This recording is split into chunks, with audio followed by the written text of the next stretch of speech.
আসসালামু আলাইকুম সবাইকে স্বাগতম সাইমাস কিচেনে।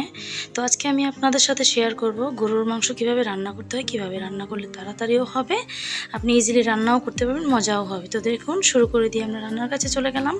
তো এখানে আমরা তেল দিয়ে দিলাম পরিমাণ মতো। তারপরে এখানে আমরা এই যে মশলাগুলো রেখেছি এগুলো আমরা দিয়ে দেব। তো আমরা এখন দিয়ে দেব পেঁয়াজ কুচি। এই যে দিলাম পেঁয়াজ কুচি। এটা এখন আমরা ভালোভাবে লাড়াচাড়া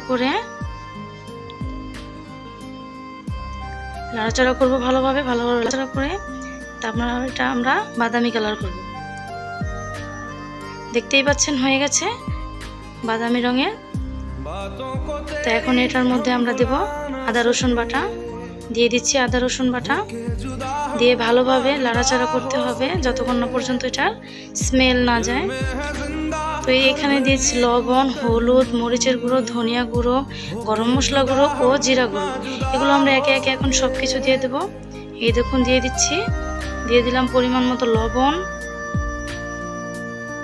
দিয়ে দিচ্ছি হলুদ, দিয়ে দিচ্ছি মরিচের গুঁড়ো। আমরা একটু ঝাল বেশি খাই, এই জন্য মরিচের গুঁড়ো বেশি। দিয়ে দিচ্ছি ধনিয়া গুঁড়ো, এখন দিচ্ছি গরম মশলা গুঁড়ো, দিয়ে দিলাম জিরা গুঁড়ো। তো এগুলো আমরা দিয়ে ভালো করে এখন লাড়াচাড়া করব। একটু লাড়াচাড়া করে এর মধ্যে অ্যাড করে দেব একটু পানি, অল্প একটু পানি দিয়ে এটা ভালোভাবে কষিয়ে নিতে হবে যতক্ষণ পর্যন্ত এটার উপরে তেল না ওঠে। তেলটা উঠে গেলে আপনি বুঝে নেবেন যে এটা কষে গেছে। দেখতেই পাচ্ছেন এটা হচ্ছে। এদিকে আমি ডাল রান্না করে রেখেছি, আলু বড় বড় সাইজের 3টা আলু নিয়ে কেটে রেখেছি। তো এখন আমরা মাংসগুলো দিয়ে দেব। তো দেখতেই পাচ্ছেন তেলটা উপরে উঠে গেছে। এখন আমরা মাংসগুলো দিয়ে দেব। আস্তে আস্তে মাংসগুলো দিয়ে দিচ্ছি। দেখতেই পাচ্ছেন কিভাবে দিতে হচ্ছে।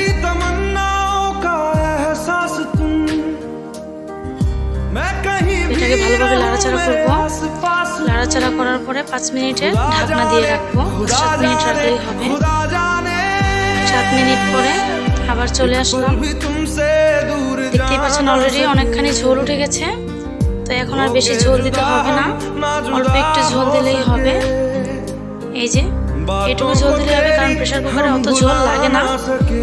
বেশি ঝোল দিলে ওটা শুকায় না, ফলে ঝোলটাও ঘন হয় না। তো দিয়ে দেবো আমরা কেটে রাখা আলুগুলো দিয়ে একটু লাড়াচাড়া করব। লাড়াচাড়া করার পরে দিয়ে দেবো জিরা গুঁড়ো।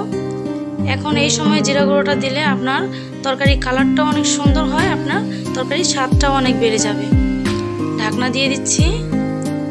এখন আপনারা যে যেরকম খাবেন, একটু যদি শক্ত খেতে চান তাহলে 5টা সিটি মারবেন, আর যদি আপনি একটু নরম খেতে চান তাহলে মারবেন 7টা। তো আমরা নরম তুলতুলে মাংসটা একটু বেশি পছন্দ করি, এই জন্য আমরা 7টা মেরে নেব।